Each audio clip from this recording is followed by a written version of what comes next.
Mitch It's not the point, though. You're not supposed to go at your. Oh, I slaughtered Mitch. I heard about he. We had many debates. I won all of them. Yeah. Against who? Handedly. Mitch He graduated. He's well, by the way. He's at Imperials. Oh yeah, that's right. I saw him over the summer, I think. At my work. Fun sign. Well, no, it was outside of. Well, it was a graduation party, or I don't. I saw him Somebody somewhere. did a graduation party fun slot. I did like the one that was right. Disney princess. We got. Well, we'll see if that one happens. Today we're going to be taking a look at imperialism, doing some background. So we'll get into that here in a moment. Certainly, though, I think what a lot of people you're thinking about would be your rough draft for the Grapes of Wrath.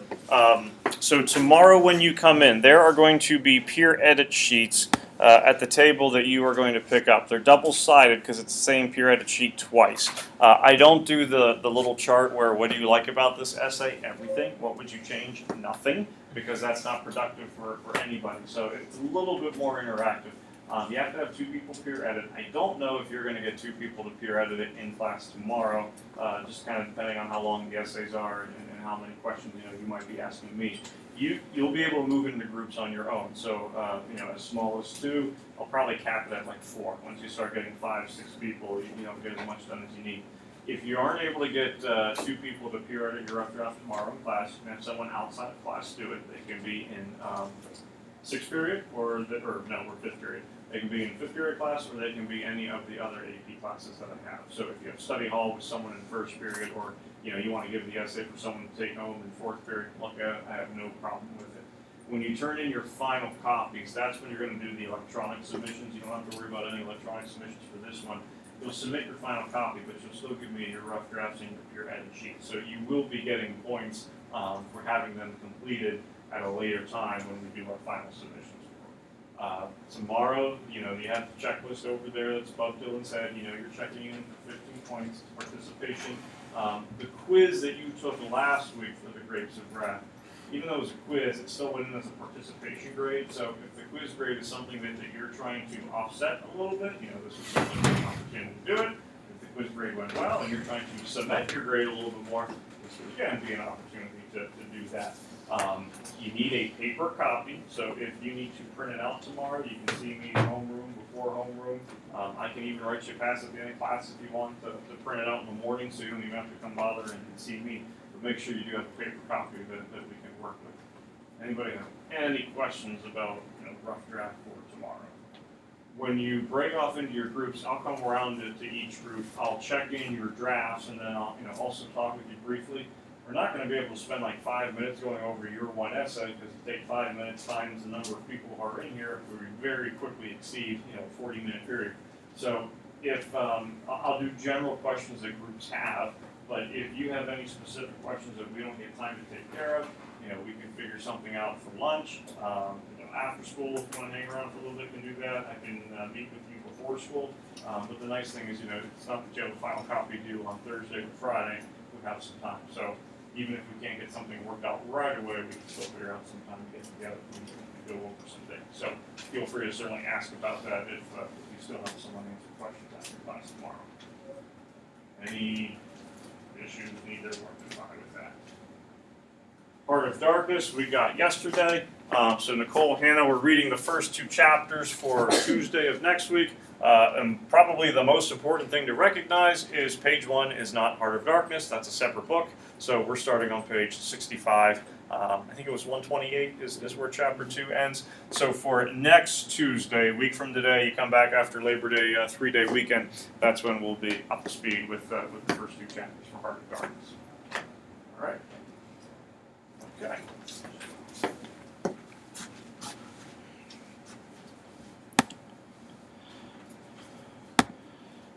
So what do we know about imperialism, or what don't we know about imperialism?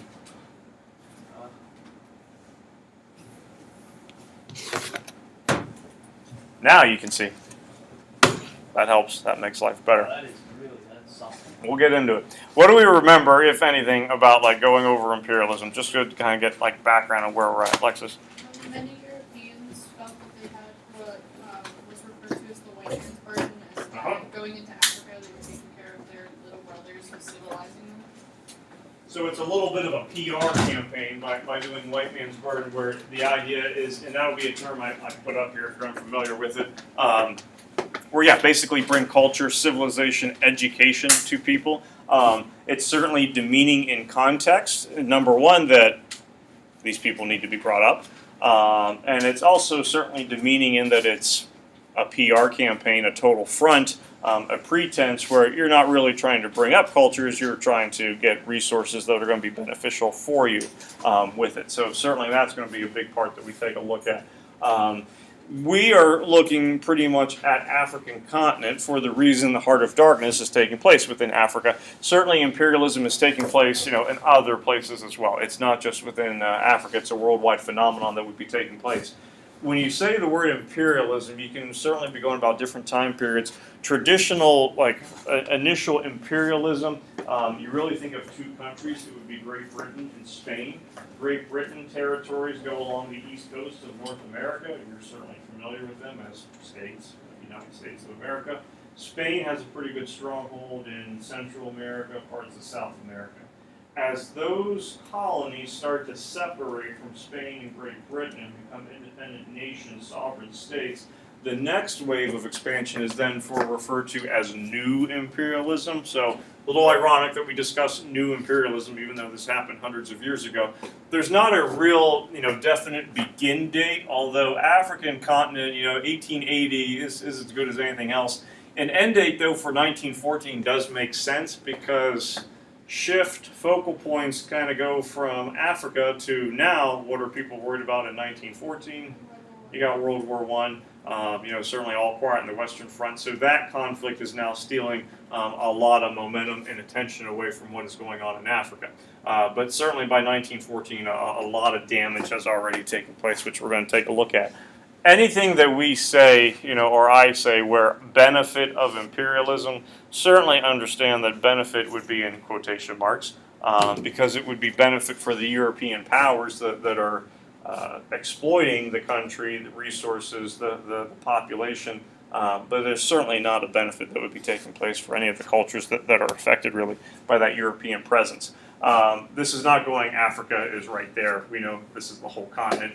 Arrow means more of Congo River Basin. This is where we're looking at within Heart of Darkness. And again, you have a couple waterways where you have the Niger River, which is up here, works its way down, meets up with Congo River, which is running east to west. This is a valuable waterway because it also gives you access down here where you're able to work your way and get to the Nile River. They don't intersect necessarily, but there's access to get there from Congo to the Nile, which can get you up. So from a trading standpoint, this is going to be a big deal. Congo River Basin is a pretty treacherous area. I mean, we mentioned yesterday, it's a big river. It's a large body of water. There are rapids all over the place, so it's very treacherous. It's not something easy where you're just going to swim or paddle across. The boats that are getting used, the ships that are getting used, these are classic steamboats. These things are not nimble. They're not really made to survive rapids. So in some cases, you need some pretty courageous, adventurous, you could argue insane people who want to go into the Congo River Basin to explore. So the reasons that explorers will do it mainly is going to be money. Leopold is giving them a fair amount of money. Conrad is getting paid a fair amount of money to make this trip. And there certainly would be the idea that you go in, but you may not come out and be successful with it. So to do this, to make that trip, you certainly from the European standpoint would have to be adventurous. One of the first things you'll read about within Heart of Darkness is Conrad has to get a physical taken. Or not Conrad, Marlowe, character has to get a physical taken. And one of the things that they will do, besides height, weight, and all that kind of stuff, is they'll take measurements of his skull. Because assuming he comes back, they're going to do a measurement again, and the assumption is what's going to happen to his head. The circumference of it is going to shrink. And it would kind of go back to that white man's burden. You're going to the lower, quotation mark, civilizations. That one of the expectations, and there's absolutely no scientific evidence for this whatsoever, would be that his brain is going to shrink. He's not going to be as smart because of the time he's spending there. If that were true, my brain would be a lot smaller after a week. Oh no, I absolutely do. Yeah. If that was true, my mom's brain would be. She would fail. Because of you. Yes, essentially. Making sure you weren't calling Claire out. No. Okay. There's much more than I. Do you feel nervous saying the word me? In that context, I think that was you could have. He was grammatically correct because it's much smarter than I I feel am, but I feel like people are they're terrified to use the word me around. feel nervous to Any- be incorrect. You don't. I feel nervous to be incorrect when it comes Miss to Palmer grammar. would always correct some of the And you're afraid of Andy making some kind of pun that'll demean you a little bit. But Not even that. I just Never don't asked want to him get what's called out for being incorrect. I've noticed when I talk to people, the word me, I swear they avoid it at all. Alright, I'll start saying me. But you know, you were grammatically correct, which I applaud you for. My brain is still working. Still cooking. This would be a map of Africa and colonies, territories in 1886. The little flags, which there are a fair amount of them, with that lovely green 1970s shagged puky carpet color, those are still independent states. So, or independent nations, cultures, areas. They do not have. They're not under any kind of European control.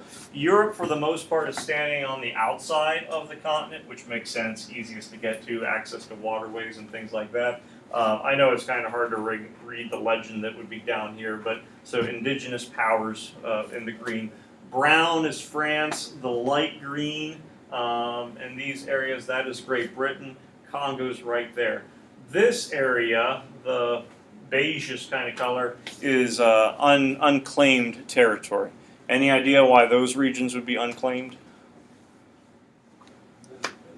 You have Sahara, more desert certainly down here. So it's part of people just simply haven't gone there, whether or they don't feel that there's value in it yet, whether it be desert or mountain regions, dense rainforest, a lot of different kind of environmental reasons that would keep people from being able to get in there. By the onslaught, beginning of World War I in 1914, you'll notice there's not too many flags anymore. There's just two. You have Liberia over here, independent state, and you have the Empire of Ethiopia, independent state. Everything else has been claimed at this point. Great Britain basically is running north and south with that light green. France is pretty much running east to west, and then you have a collection of other places around. And again, Congo is still right there in the middle, where Belgium has control of it. So within about a 30-year time period, you go from roughly 35-40% of the area being claimed to, now we're talking 97-98% of that area claimed by 1914. All right, this would be where I start writing some things down. So causes of new imperialism, this being that second wave of imperialism taking place. So not Great Britain with the United States or Spain going into Central America, South America, Mexico, but more of this wave with Europe. But other places are still involved with new imperialism, the Philippines, areas in the South Pacific, whatnot. You have a lot of countries involved. And for imperialism, new imperialism, you're certainly talking about European powers, Netherlands, France, Germany, Russia's involved, Portugal, Spain, Great Britain, Belgium. You're also talking United States of America. You're also talking Japan. So this isn't something that is solely in Europe, but with Africa, Europe is the main culprit just because of close proximity. Economic motives. What's happening to the areas that are being colonized? Taking out resources. Rubber, ivory, we said with the Congo. What happens to the people? Sometimes kicked out, sometimes killed, a lot of times put to work. So it's labor, and it's very cheap labor because there is either payment or no payment whatsoever. Basically becomes slave. So a lot of the things that are taking place within the Grapes of Wrath, you could kind of argue has imperialistic nature to it. People being kicked out, cheap labor, not really being able to earn much of a living as they're going to other places. Prestige and nationalism. Countries are trying to keep up with one another. The main European power throughout much of the 16th, 17th, 18th, 19th century, Great Britain. As the Industrial Revolution takes hold, Great Britain becomes the manufacturing powerhouse of the known world. And that really holds true and strong until the late 19th century, where then Great Britain starts to get a little bit of competition coming from Russia, coming from Germany, coming from the United States. So countries are trying to keep up with the prestige of Great Britain, and Great Britain is trying to keep up its own prestige. So, there could be the whole idea of nationalism keeping up with the Joneses. If Katie's house gets a pool, then my house gets a pool. But then she gets a hot tub, so we get a spa with a nice little gazebo and a water slide that's going to go into it. So then she gets the full-blown tennis courts and basketball courts, and then I take over the neighborhood and just squash all the houses and build my mansion. The question is, where do you get the money from? Loans that I won't be able to pay back. So at some point, someone else will. If you die with money, I mean, what's the point? So you die in debt. Yeah, that was It's my kid's problem. Fair. That's such an awesome. Speaking of which, have to get a new roof. Very psyched about that. You have to, Bob. Yeah, was they gonna raise the roof? The gutters. That's going to stay the same. Are you gonna build the I roof? missed it, what was it?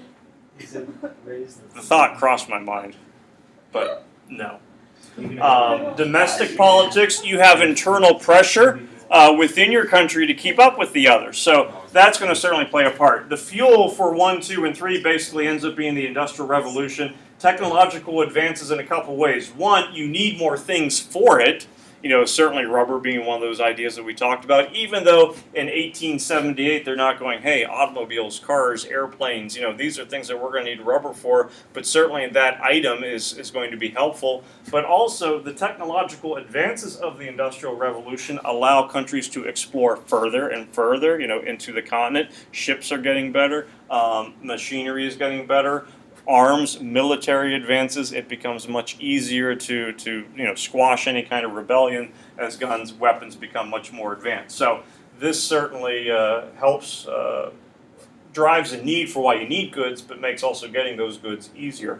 Darwinism, what term or phrase do we usually associate with just Darwinism? Don't worry about the social, but just Darwinism in general. Usually the catchphrase is like evolution, natural selection, survival of the fittest, that kind of thing. Social Darwinism, you get applied now to social expectations. Not really worried about a middle class, because in a lot of social structures at this point, you basically break down into 2 categories. You have the rich and you have the poor. Social Darwinism is kind of that survival of the fittest with money. The rich should get richer. There's going to be a domino effect. If the rich get richer, the poor get poorer. Again, grapes of wrath, you're kind of familiar with this whole idea.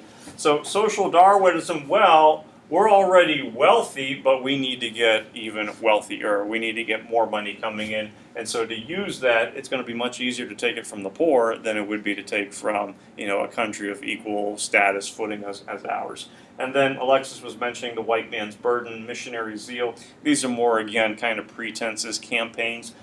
Certainly there might have been some goodwill, good intention with some missionaries. But at the same time, what is the assumption that if you're going to have a missionary spreading Christianity, it would be that it's a lower religion, lower culture that you're trying to uplift and educate. So the white man's burden becomes the idea that, it is the responsibility or the burden, negative connotation. We don't really necessarily need to do this. We may not necessarily want to go into, these areas that have not been quote unquote civilized or explored, but it is our burden, it is our responsibility to do that to make civilization a better place. That's kind of, again, the PR. The reality is we need goods, so let's go get them. But we're going to try to make it look nice by using those kind of terms and phrases. Leopold II, he's king of Belgium, and again, Congo, Belgium, this is going to be Leopold's little playground that he's looking at. His reign as king is from 1865 to 1909, so that's 44 years. That's a long time. You look at it from U.S. context, you're looking at the end of the Civil War, Abraham Lincoln, to 1909, I think William Taft might be president at that point. So that's a long period of time. A lot of stuff certainly would be going on. Even before he is king, but he knows that he will be king, he's looking to expand the territory. Belgium's kind of landlocked. There's not really a lot of opportunity for them to expand, obviously within Europe, and they don't really have a footing anyplace else. He has his eyes set on the Philippines, but he can't get it. He tries different political maneuverings and strong arming and money, financial techniques, but it's not able to work. So what he decides to do is, well, let's go where other people don't necessarily want to go, and that is into the Congo. So he, in 1876, because he can't really get support from the politicians within the country itself, even though he has final say, you still have to deal with political aspects. He creates the International Association for the Exploration and Civilization of the Congo. So it's really a pretense where it sounds like there's going to be scientific exploration and philanthropic benefits for people, but really that's just a fake name in order to come up with, I need a group of people who are going to go into the Congo and be able to get what I need from it. One of the things that makes this different from the other territories and colonies, this is privately backed by him. So he really owns the Congo. It's personal property as opposed to part of the Empire of Great Britain or part of France or Spain. So he really has final say to do with whatever he wants because he's the person who has kind of done the fancy finances to give him control over that area. Which really is bad news for anybody who's going to get in his way because he's going to do whatever he can to get what he wants. I'll put the line up a little bit later. Conrad kind of makes a tongue-in-cheek reference to this group where you kind of recognize that he knows that it's not the best organization. Certainly reaction is not necessarily positive once people start going in there. As he begins to blaze a trail, Leopold, although he's not personally going in there, but while his explorers are going in there, you do start getting people, missionaries, and realizing really the atrocities that are taking place. So it's not that everyone is certainly going, wow, this is good stuff that's happening.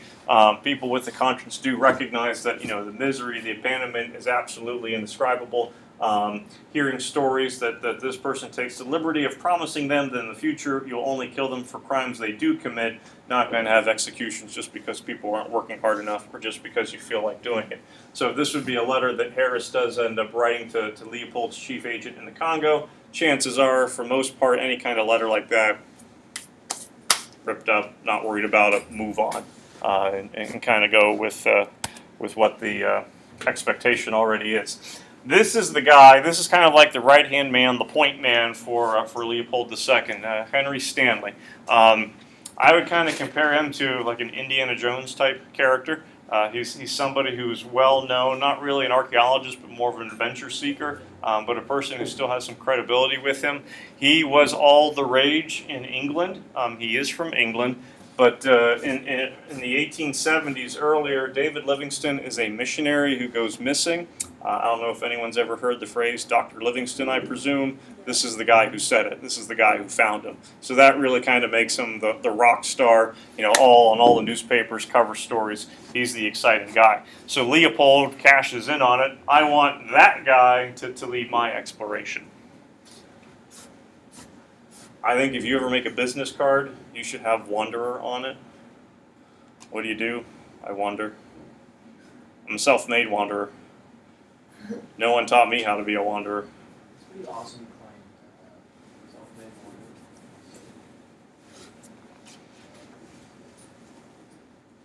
With a very nice mustache. Yeah, it's definitely not a cheesy mustache. But he means business. I don't know. My friend grew a mustache. It looks pathetic. I think you have to be at least 55 years old to really pull off the mustache. It's gotta have Or some you need to be light. able to, you need to be able to curl it. Handlebars. Yeah. You.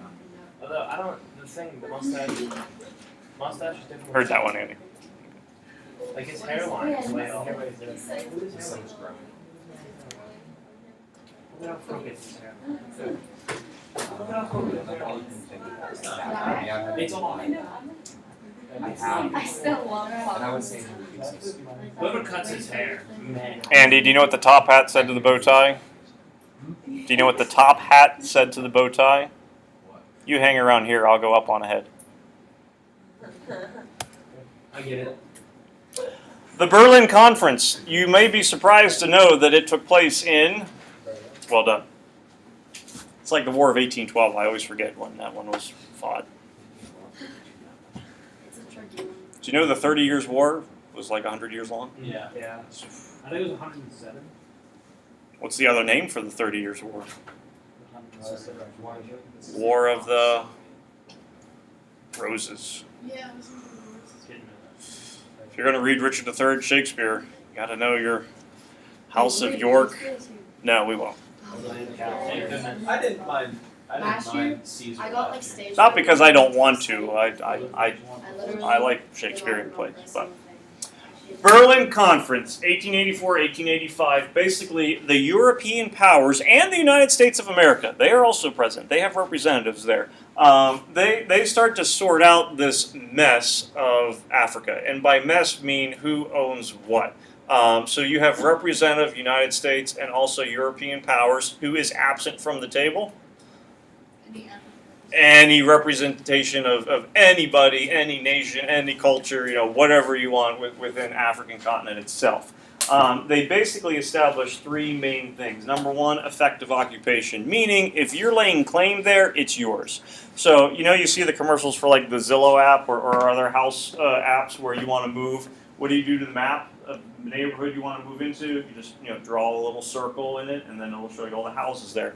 Basically, they're looking at Africa and going, okay, I want that. You can have that. Well, you can have some of that one if I can have all of that one. So they're basically just drawing circles. They are not paying any attention to any linguistic differences, with the territories. They're not paying attention to any pre-existing borders. They're not paying attention to any cultural differences, any religious differences, any geographical issues that could come up. They're basically just going, I want that, you can have that.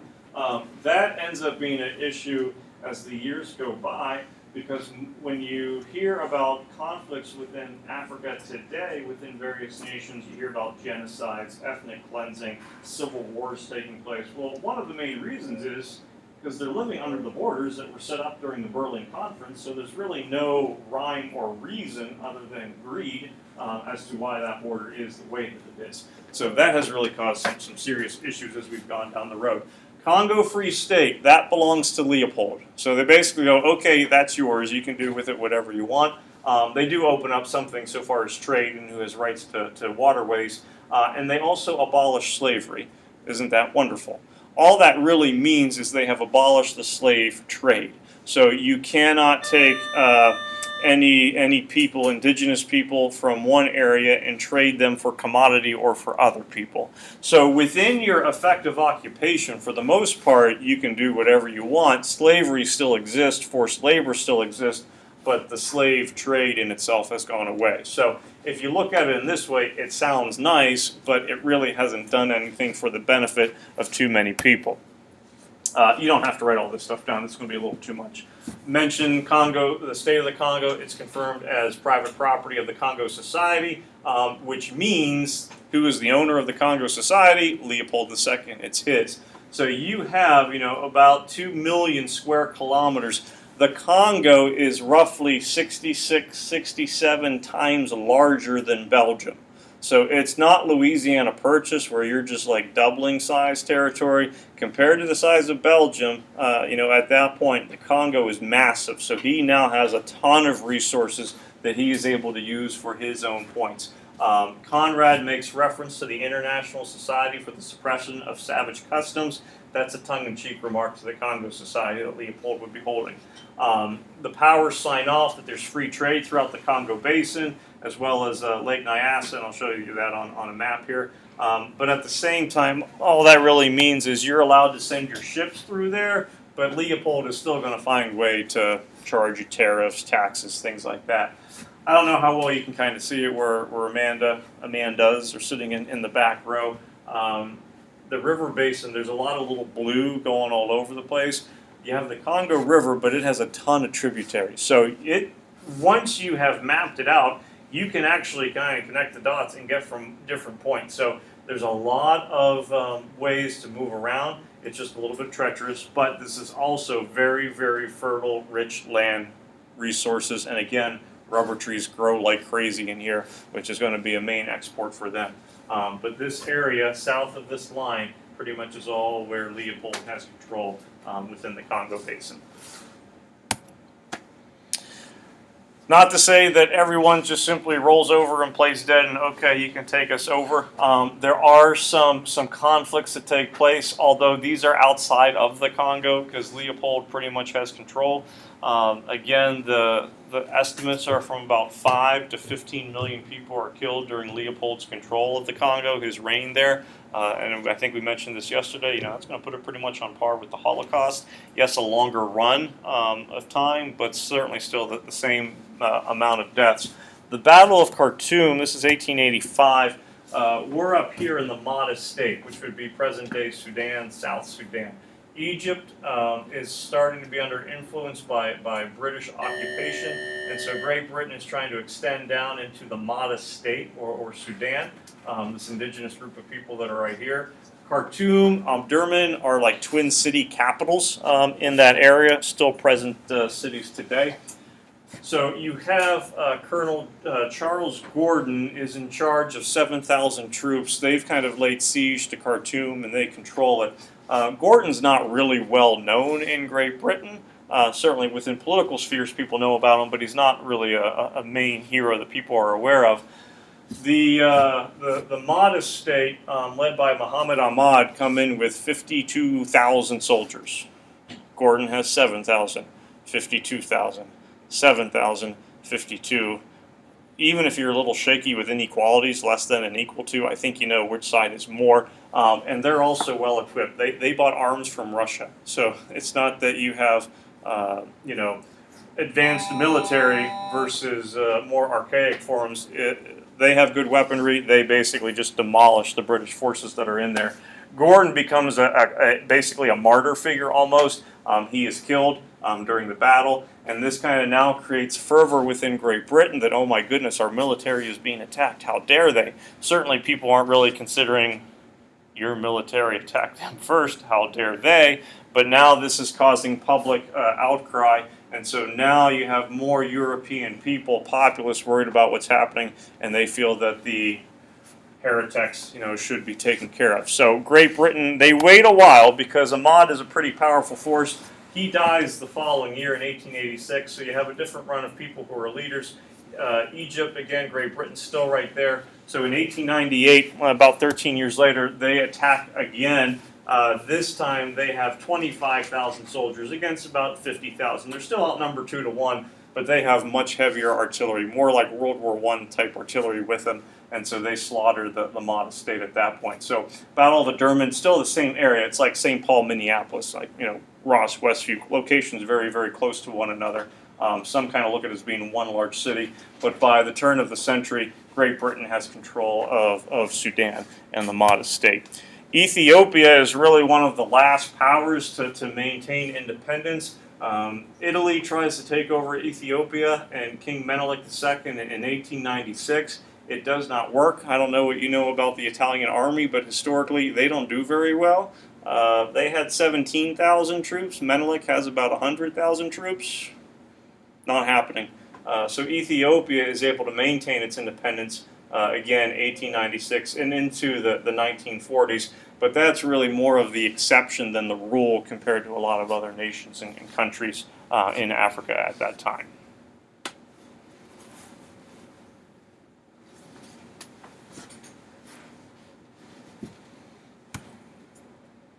And again, reference point, Ethiopia over here, Liberia, those are the last two areas which are able to maintain independence. Liberia, when we get into some literature later on, within the United States, dealing with civil rights, racism, you'll have folks, Charles Garvey would be, or Marcus Garvey would be an example of this of the 1900s, who say that African Americans, if you're not going to get treated well here, we may as well go someplace else. Liberia ends up being one of those places that there's movements for African Americans to actually emigrate from the United States and go there. So that's Liberia, again, Ethiopia.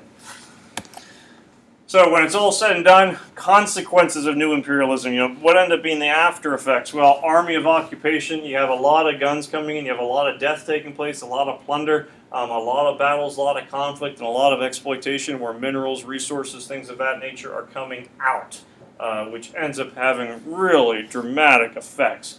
African society ends up dealing, in general with these things. Certainly, you do have death. Not only do you have death of individuals, but you also have death of cultures, religions in some ways, as Christian missionaries are coming in.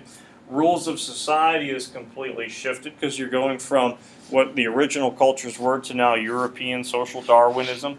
So that hierarchy is setting up just a whole other mess. The economies, for the most part, get absolutely wrecked. I think a lot of us think, continent of Africa, third world countries, poor, starvation, disease, famine, those all being issues. Well, a lot of those issues are going to be the direct result of imperialism. What happens when you're bringing in European people into areas where Europeans have not been before? Disease, new illnesses, sicknesses, chicken pox, things of that nature. From an economic standpoint, what do you need for a country to be financially independent? Minerals, resources. Well, when you have those, but they get taken away by force, and then the Europeans leave later or you get independence, you don't have a whole lot to work with. Plus, we talked about the borders, where you did have cultural borders and language barriers and things like that. Now you're all being grouped together. Since those rules of society have changed and maybe those old cultures aren't really remembered anymore, you can't just go back to where you were before. So those new borders are causing a lot of issues even today. Again, you hear about civil wars, genocides, whether it be Sudan, Rwanda, various places. And you certainly, within areas like South Africa, apartheid, racism, because of that influence that was still there. And so if you are unable to sustain yourself as a country, there's not a whole lot of national pride because you're not sure what cultures we're from, you end up having a little bit of humiliation taking place, and you get that recognition more as like third world country, lesser developed. And so people will still maybe not make reference in the same way about white man's burden as they did before, but those discriminatory racist views certainly still will exist because of essentially what was going on 150, 160 years ago. So even though we think of imperialism certainly as being from the past, the effects of it would certainly continue on into today. So keep that in mind while you're reading Heart of Darkness, once we get past Rough Draft and Grapes of Wrath. What do Conrad's views seem to be about imperialism, what he would be doing? He's kind of on both sides. He's working for these groups, for these countries, but at the same time he's kind of seeing firsthand what is going on, whereas the kings, the queens, the governments who were not there may not really recognize all the effects that are taking place. Perfect time.